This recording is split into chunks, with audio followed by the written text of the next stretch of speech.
बिस्मिल्लाहिर्रहमानिर्रहीम अस्सलाम वालेकुम। Welcome back to my channel. कैसे हैं आप सब? आई होप आप सब ठीक ठाक फिट एंड फाइन होंगे। अल्लाह ताला आप सबको अपने अपने घरों में खुश खुरम शाद आबाद रखे, आमीन सुम आमीन। चिकन धोने के बाद मैंने इसको ड्रेनर में डाल के रखा था और अभी ये ड्राई हो गया था। उसके बाद मैं इसके पीसेस बना रही थी छोटे छोटे। ये छोटे छोटे जो पीसेस होते हैं ये मैं मूना के लिए बना के रखती हूँ, क्योंकि वो मैक्रोनीज़ वगैरह बनाती रहती है, स्पेगेटीज़ वगैरह। सो उसमें डालने के लिए मैं पहले ही जिस वक्त धोती हूँ तो उसी वक्त उसको छोटे छोटे से पार्ट्स में बना के रख देती हूँ, ताकि जिस वक्त भी वो अपनी मर्ज़ी से कोई ऐसी चीज़ है जैसे दाल है या कोई सब्ज़ी है जो कि उसके हलक से नहीं उतरती, तो वो फिर इस किस्म की चीज़ें अपने लिए बना लेती है। और उसके लिए मैं इस तरह से ना पार्ट्स में बना के रख देती हूँ, ताकि जब भी उसको ज़रूरत हो वो अपनी ज़रूरत के मुताबिक यहाँ से लेके तो अपने लिए कोई ना कोई चीज़ बना ले। वीडियो आज मैं काफ़ी दिन के बाद अपलोड कर रही हूँ, क्योंकि मेरे दांतों में दर्द था और मेरे लाइन में 3 दांत थे। वो तीनों दांत जो है वो तकलीफ़ दे रहे थे मुझे बहुत ज़्यादा। और एक जो दांत है जो सबसे सामने करके था ना, वो प्रेगनेंसी में उसमें सुराख हुआ था। उस वक्त तो मैं दुआ करती रही कि या अल्लाह इसमें दर्द ना हो, क्योंकि मैं दवाइयाँ तो ले नहीं सकूँगी और मैं दर्द से बहुत ज़्यादा डरती हूँ। सो अल्लाह का शुक्र है कि ड्यूरिंग प्रेगनेंसी और प्रेगनेंसी डिलीवरी के बाद भी मुझे उसमें पेन नहीं हुआ, लेकिन अभी ना 2-3 हफ़्तों से मुझे उसमें तकलीफ़ शुरू हो गई थी। तो इसलिए फिर मैंने अभी हिम्मत की और मैंने कहा कि उसका ट्रीटमेंट करवाऊँ। उसके पीछे जो 2 दांत थे वो बिल्कुल ख़त्म हो चुके थे, उनको रिमूव करवाना था। सो अभी वो 2 दांत रिमूव करवाए थे और एक जो आगे जिसमें छोटा-सा अभी कैविटी बनी ही थी, उसमें मैंने आरसीटी करवा के फिलिंग करवाई है, ताकि वो मज़ीद ख़राब ना हो और साथ वाले दांतों को भी ख़राब ना करे। सो यही वजह थी, इसी वजह से मैं पूरा वीक जो है तो वो गायब थी। साथ-साथ क्लिप्स वगैरह तो मैं रिकॉर्ड कर लेती थी, लेकिन बोलने की हिम्मत नहीं होती थी। अभी मैं बड़ी मुश्किलों से वॉइस ओवर कर रही हूँ और बहुत से ऐसे वर्ड्स हैं ना जो मैं अभी सुन रही हूँ तो बड़े अजीब-सी मुझे लग रहे हैं। लेकिन बहुत से कमेंट्स भी आ रहे थे, इस वजह से मैंने सोचा कि चलो आज हिम्मत करके तो वॉइस ओवर कर देती हूँ। और काफ़ी अरसे के बाद मैंने दोबारा से स्किन केयर करने का सोचा है। सो यहाँ पे ये मैंने चीज़ें मंगवाई हुई थी और बायो ऑर्गेनिक आई थिंक इनका नाम है यहाँ से। और इनकी काफ़ी अच्छी प्रोडक्ट्स होती हैं, इनके सारे पाउडर्स वगैरह मिलते हैं। जो भी आप अगर यूट्यूब पे आप देखते हैं ना स्किन केयर से रिलेटेड वीडियोस वगैरह देखते हैं, तो उनमें जो प्रोडक्ट्स वगैरह यूज़ होती हैं, मैं भी वन बाय वन सारी चीज़ें भी आपको दिखाती जाऊँगी, सब चीज़ों के नाम आपको बताऊँगी। तो वो आप दराज़ का इनका लिंक है, मैं डिस्क्रिप्शन बॉक्स में मेंशन कर दूँगी, आप यहाँ से मंगवा सकते हैं। और इस तरह से बहुत अच्छे से फेस पैक और फेस वॉश, फेस मास्क वगैरह आप घर पे रेडी कर सकते हैं। और इनके रिज़ल्ट्स थोड़े से स्लो होते हैं, लेकिन ये कि लॉन्ग टर्म होते हैं। और ये नहीं होता कि कोई चीज़ आपकी स्किन को सूट नहीं कर रही और वो रिएक्शन कर गया और उसकी वजह से आपकी स्किन डैमेज हो गया। सो इस किस्म का कोई भी सीन इन प्रोडक्ट्स के साथ नहीं होता। सो ये वाला जो ब्रांड है ये मेरी तरफ से रिकमेंडेड है। इनके जो पाउडर्स होते हैं वो बहुत ज़्यादा फ़ाइन होते हैं, बिल्कुल भी आपकी स्किन के ऊपर ऐसे नहीं है कि आपकी स्किन को ही साथ लेके उतर जाएंगे। क्योंकि कुछ पाउडर्स जैसे अब होता है ना कि माल्टे के छिलके का जो पाउडर होता है, ठीक है, तो वो ऑरेंज पील पाउडर और ये लिकोराइस पाउडर है, वाइल्ड टर्मरिक है, मुल्तानी मिट्टी है। सो ये सारे जो हैं तो ये स्किन के लिए बहुत ज़्यादा अच्छे होते हैं। और अगर आपको स्किन पे पिगमेंटेशन वगैरह है तो भी ये बहुत ज़्यादा अच्छे हैं। मेरी स्किन पे भी पिगमेंटेशन का इशू हो रहा था, सो इसीलिए मैंने जो है तो ये यहाँ पे पहले भी बना के रखा हुआ था और अभी दोबारा से बनाया है, ताकि मैं इसको यूज़ करूँ और इसको अंडर कंट्रोल लेके आ जाऊँ। बाकी कुछ मैंने जो स्किन स्पेशलिस्ट से चीज़ें ली हुई थी वो तो यूज़ कर ही रही हूँ, लेकिन साथ में सोचा कि ये ट्रीटमेंट भी स्टार्ट कर देती हूँ। यहाँ पे अब मैं माहम की जो चीज़ें हैं उनको सेट करके रख रही थी। इनको जितना भी सेट करके रखा जाए ना, लेकिन ये फिर ऐसी ही हो जाती हैं। और अगर इस बैग को नीचे रख लिया जाए ना, इस ऑर्गेनाइज़र को, तो माहम इसमें घुस के और इसमें सब कुछ ऊपर नीचे करके रख देती है। ये जो अभी मैं आपको सिरप दिखा रही थी, ये खांसी का सिरप है और बहुत ज़्यादा अच्छा है ये। मैंने माहम को ट्राई करवाया था और माहम की खांसी बहुत जल्दी इससे रिकवर हो गई थी।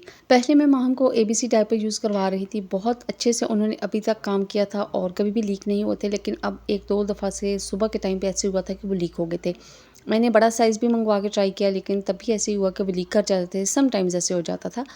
तो फिर मैंने बोना पापा का रिव्यू देखा कि ये बहुत ज़्यादा अच्छे हैं, तो मैंने ये वाले मंगवा लिए थे और ये वाक़ई ही बहुत ज़्यादा अच्छे हैं कि तकरीबन महीने से ऊपर ही हो गया कि मैं ये यूज़ कर रही हूँ, लेकिन अभी तक कभी भी ऐसे नहीं हुआ कि ये लीक हुआ हो। अपने किसी व्लॉग में मैंने आपके साथ शेयर किया था कि मैं मलाई इस तरह से जमा करके रखती हूँ। सो ये जो हमारा दूध आता है ना उसके ऊपर से उतरती है। हम भैंस का दूध इस्तेमाल करते हैं चाय बनाने के लिए।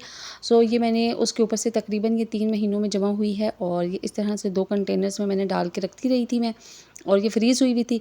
और अभी इसका मैंने देसी घी बनाना था, सो अभी मैंने इसको निकाला है और पानी के नीचे आप इसको रखते हैं तो जैसे बर्फ़ निकल आती है उसी तरह से ये इसमें से निकल आएगी।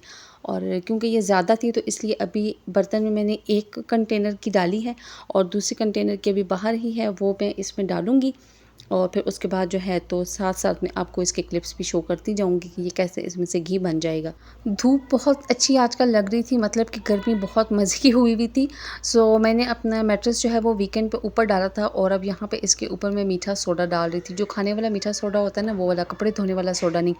सो ये मैं इसके ऊपर डाल दी थी क्योंकि इससे स्मेल वगैरह बिल्कुल ख़त्म हो जाती है और आपका मैट्रेस जो है वो बहुत अच्छे से नीट एंड क्लीन हो जाता है। क्योंकि मैट्रेस को अगर धोया जाए ना, वॉश करने से ये ख़राब हो जाता है और इस वजह से मैं इसको वॉश नहीं कर रही थी। लेकिन इसको मैं साफ़-सूफ़ कर रही थी और वो मीठे सोडे से मैं कर रही थी। अगर आपने कभी ट्राई नहीं किया तो आप ज़रूर ट्राई कीजिएगा। आप भी रिज़ल्ट्स देख कर ना बहुत अमेज़्ड हो जाएँगे। वाक़ई आपको ऐसे लगेगा जैसे आज ही आपने मैट्रेस लिया है, इतना न्यू हो जाता है। अब ये तकरीबन सुबह 10 बजे का टाइम था और 10 बजे से लेके ये रात तक जो है तो छत पे ही पड़ा रहा था और इसको स्प्रे करके इसके ऊपर हल्का-हल्का मैंने इसको छोड़ दिया था और दिन में 2-3 दफ़ा ऊपर आके तो मैंने इसके ऊपर इस तरह से हाथ मार के ना इसको दोबारा से स्प्रे करके रख दिया था। स्प्रे इतना नहीं करना कि मैट्रेस पूरा गीला हो जाए, सिर्फ़ इतना स्प्रे करना है कि उससे ये मीठा सोडा जो है ये गीला हो जाए। और इसको 2-3 दफ़ा आप लोग हाथ इसी तरह से मार-मार के इसकी जो साइड्स हैं उनको चेंज करते रहेंगे। मैट्रेस की साइड नहीं, मतलब ये कि इसको फैलाते रहेंगे इस मीठे सोडे को इसके ऊपर। और ये टिप जो है तो ये मुझे यूट्यूब पे ही मिली थी। मैंने सर्च किया था कि किस तरह से आप अपने मैट्रेस को न्यू कर सकते हैं विदाउट वॉश किए, तो ये मुझे उस पे ये टिप मिली थी और इसको मैंने ट्राई किया। जब ट्राई किया और मुझे इसका रिज़ल्ट बहुत अच्छा मिला और अब मैं साल में 2 से 3 दफ़ा इस तरह से मैट्रेस को साफ़ कर लेती हूँ और बहुत अच्छे से न्यू मैट्रेस हो जाता है फिर। साथ में जो मैंने रखा था मलाई जो मैंने रखी थी वो अब इस तरह से हो गई है, मेल्ट हो गई है और अब इसको बिल्कुल हल्की आँच पे आपने छोड़ देना है और ये ख़ुद ही इसके ऊपर से बनती रहेगी, मतलब ये कि जो देसी घी है वो इसके ऊपर आता रहेगा। तो आज हम अपने रूम में से निकाल रहे थे फ्लोर बेड। हमने महम की वजह से ये फ्लोर बेड डाला था अपने रूम में क्योंकि वहाँ हम दूसरे बेड से छलांग लगा लेती थी और हमें शुक्र है कि उसको लगी कभी नहीं थी, लेकिन हमें बहुत डर लगता था कि ऐसे भी हो सकता है, कोई छोटी बच्ची है, कभी उसको चोट भी लग सकती है। सो हम लोगों ने ये फ्लोर बेड डाला हुआ था। लेकिन वो अब क्रॉलिंग करती है और क्रॉलिंग करते हुए देखती ही नहीं है कि उसके सामने क्या चीज़ आ रही है, क्या चीज़ नहीं आ रही और इसके कॉर्नर्स जो है वो बहुत ज़्यादा डेंजरस थे और माँ हम आते हुए इनसे टकरा जाती थी और फिर अल्लाह का लाख लाख शुक्र है कि उसको इससे लगी कभी भी नहीं थी। लेकिन हमने सोचा कि इससे पहले कि इसको लग जाए इसके कॉर्नर से, तो बेहतर है कि हम लोग दूसरा बेड ही डाल लें, वो फिर भी इससे ज़्यादा सेफ़ था। तो इसलिए अभी रूम की वो कंडीशन हुई थी कि मैट्रेस ऊपर छत पे डाला हुआ था और साथ-साथ रूम भी अब सेट करना था और यहाँ पे जो मैंने देसी घी बनने के लिए रखा था, अब उसके ऊपर आप देख लें किस तरह से घी आने लग गया है। लेकिन अभी भी इसमें से और भी घी निकलना है, सो इस वजह से ये थोड़ी देर इसी तरह से पकता रहेगा। और आपने सिर्फ़ ये देखना होता है कि जो बर्तन आप इसमें यूज़ कर रहे हैं ना, वो मोटा-सा बर्तन हो, मतलब उसकी जो बेस है ना वो बहुत अच्छी खासी मोटी होनी चाहिए। इसमें 3 से 4 चम्मच मैं आटा डालूँगी, जो नॉर्मली हम घर में गंदम का आटा यूज़ करते हैं वही वाला। और आटा डालने के बाद भी इसको आपने पकने देना है, हल्की आँच पे ही इसको पकने देना है। अगर आप आँच इसकी तेज़ कर देंगे तो फिर ये नीचे से जलने लग जाएगा, इसलिए बिल्कुल स्लो हीट पे आपने इसको पकाना है। और इसको भी हम इसमें मिक्स कर देंगे। आटे से ये होगा कि जो आटा है ना, वो जो मलाई बची हुई है इसके अंदर, वो उसके साथ जो है ज़्यादा से थिक हो जाएगी और घी जो है वो उसका बाकी भी सारा इसके ऊपर आ जाएगा।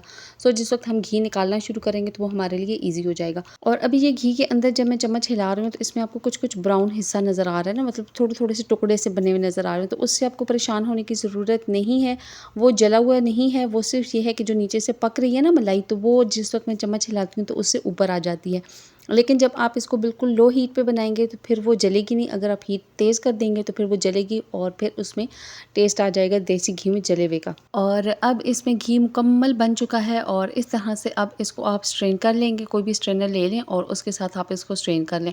और कोशिश करें कि जो भी आप स्ट्रेनर लें उसकी जाली जो है ना वो बहुत ही ज़्यादा कंजस्टेड सी हो, या क्या कहूँ मैं कैसी हो, मतलब ये कि उसमें से जो मलाई है उसके ज़रे कम से कम नीचे जाएँ, ठीक है? तो आपका बहुत अच्छे से देसी घी रेडी हो जाएगा। मेरी तो यही रेसिपी है। इंटरनेट पे आपको बहुत ज़्यादा रेसिपीज़ मिल जाती हैं कि आप किस तरह से मलाई से देसी घी बना सकते हैं। मुझे ये वाला जो तरीका है ये बहुत ईज़ी लगता है कि बस आप इसको रखते हैं और साथ-साथ आप इसको चेक करते जाएँ। 2 से 3 घंटे लगते हैं, लेकिन ये बहुत अच्छे से आपका देसी घी रेडी हो जाता है। और मुन्ना जो है ना वो दूसरा कोई भी देसी घी नहीं खाती, जो मलाई वाला देसी घी होता है, इसकी चूरी उसको बहुत अच्छी लगती है। और अब उसका कॉलेज भी स्टार्ट होने वाला है, तो इसलिए मैंने सोचा कि चलें इसकी चूरी भी बना के उसको दिया करूँगी। तो यहाँ पे हमारा देसी घी बन के रेडी हो चुका है। रेसिपी आपको कैसी लगी? अगर आपने कभी इस रेसिपी से ट्राई नहीं किया तो ज़रूर कीजिएगा और मुझे ज़रूर बताइएगा कि आपका देसी घी कैसा बना था। और अभी मैं बड़ी मुश्किलों से बात कर रही हूँ क्योंकि मेरे सारे मुँह में छाले बने हुए हैं और सब यही कह रहे हैं कि दांतों की गोलियाँ जो है ना वो बहुत ज़्यादा गर्म होती हैं, उस वजह से मुझे छाले निकल आए हैं। यहाँ पे जो अब मलाई और आटा बचा हुआ था उसमें थोड़ा-सा और आटा डाल के मैं इसका हलवा बना रही हूँ। थोड़ा-सी बीच में शक्कर डाल दें, बहुत मज़े का बनता है। और ये बहुत हेवी हलवा होता है लेकिन सेहत के लिए भी बहुत अच्छा होता है। अगर आप इसमें ड्राई फ्रूट्स वगैरह डाल दें तो ये और भी मज़े का बन जाएगा। आज का व्लॉग आपको कैसा लगा मुझे ज़रूर बताइएगा। मुझे और मेरी फैमिली को अपनी दुआओं में याद रखिएगा। अंटिल माय नेक्स्ट वीडियो, अल्लाह हाफ़िज़।